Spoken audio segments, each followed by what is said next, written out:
सबसे पहले मैं अधीर जी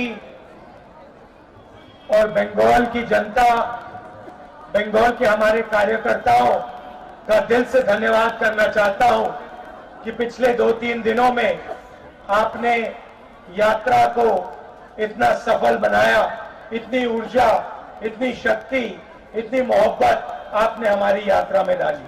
धन्यवाद अधीर जी।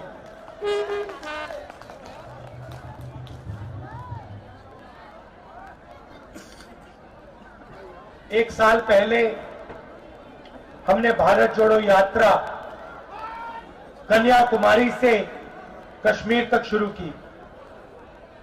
यात्रा का लक्ष्य जो आरएसएस और बीजेपी के लोगों ने देश में नफरत और हिंसा फैला रखी है, उसके खिलाफ खड़ा होना और उनकी विचारधारा के सामने हमारी विचारधारा,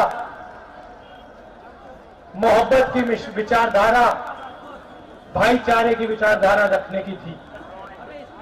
यात्रा में एक लाइन में हमारी पूरी की पूरी सोच, एक लाइन में, एक नारे में यात्रा से निकली। नफरत के बाजार में मोहब्बत की दुकान खोलनी है और जहां भी ये नफरत का बाजार खोलते हैं वहां कांग्रेस पार्टी, हमारे अलायंस पार्टनर मोहब्बत की दुकान खोल देते हैं। इस यात्रा में हमने न्याय शब्द भी जोड़ा।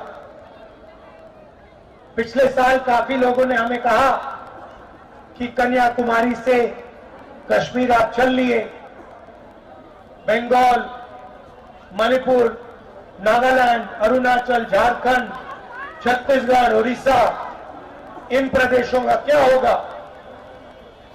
बहुत सारे लोगों ने कहा कि आपको दूसरी यात्रा भी करनी चाहिए, झारखंड में से निकलना चाहिए, बंगाल, उड़ीसा, बाकी स्टेट्स में से भी निकलना चाहिए। तो इसलिए हमने दूसरी भारत जोड़ो यात्रा शुरू की और इसमें, जैसे मैंने कहा, हमने न्याय शब्द जोड़ दिया, क्योंकि हिंदुस्तान में आज करोड़ों लोगों के साथ अन्याय हो रहा है। यहां पे हजारों युवा हैं।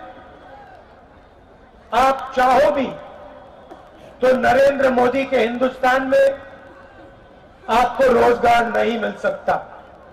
सही बात है, गलत बात है? ठीक से बोलो, सही है? दिल्ली तक सुनाई देना चाहिए। क्यों? क्योंकि नरेंद्र मोदी ने नोटबंदी की,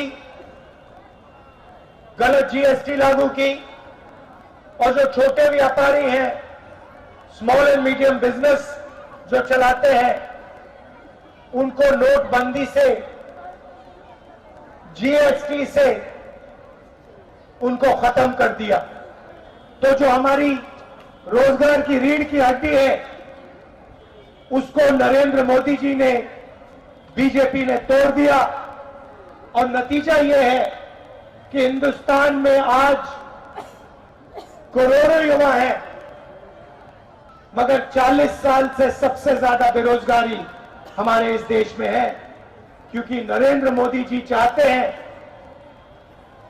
कि युवाओं को रोजगार ना मिले और हिंदुस्तान के 2-3-4 अरबपति इस देश का पूरा धन उठा के ले जाए। तो हमने आर्थिक अन्याय, सामाजिक अन्याय, किसानों के खिलाफ अन्याय, आदिवासियों के खिलाफ अन्याय, इन चीजों के बारे में हम यात्रा में आपसे बातचीत करना चाहते हैं और आपके दिल में जो है, जो आपका दर्द है, इस यात्रा के माध्यम से हम देश के सामने इसको रखना चाहते हैं। आने वाले दिनों में हम आपके बीच आएंगे, आपसे बातचीत करेंगे, युवाओं से, किसानों से, मजदूरों से, आदिवासी भाइयों बहनों से आपकी बात 6-7 घंटे हम सुनेंगे और अंत में जैसे आज 15-20 मिनट का हम भाषण करेंगे। हम आपकी मन की बात सुनना चाहते हैं, आपकी मन की बात समझना चाहते हैं। हम अपनी मन की बात आपने सामने नहीं रखने आए हैं, हम आपकी बात सुनने आए हैं, आपके दिल में जो है वो समझने आए हैं। आने वाले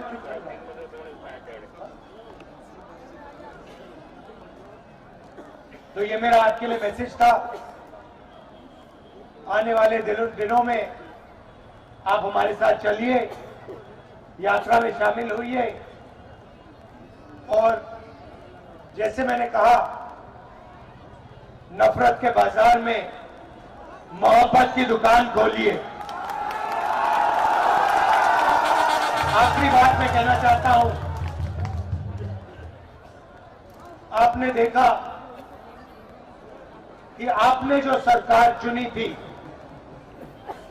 आपने वोट डाल के जो सरकार चुनी थी, उस सरकार को बीजेपी ने चोरी करने की कोशिश की, उसको उखाड़ने की कोशिश की। और मैं खुशी से कह रहा हूं कि उनकी जो साजिश थी, उनके खिलाफ हम सब खड़े हो गए और आज यहां हमारे चीफ मिनिस्टर साहब नए इलेक्ट होके आए हैं। लड़ाई विचारधारा की है,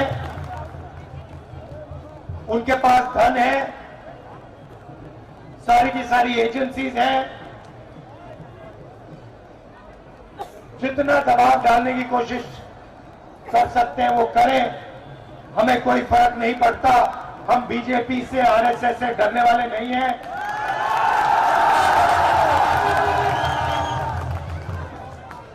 तो मैं झारखंड की जनता को बधाई देना चाहता हूं कि आप डरे नहीं, आप पीछे नहीं हटे और आपने अपनी सरकार बचाई।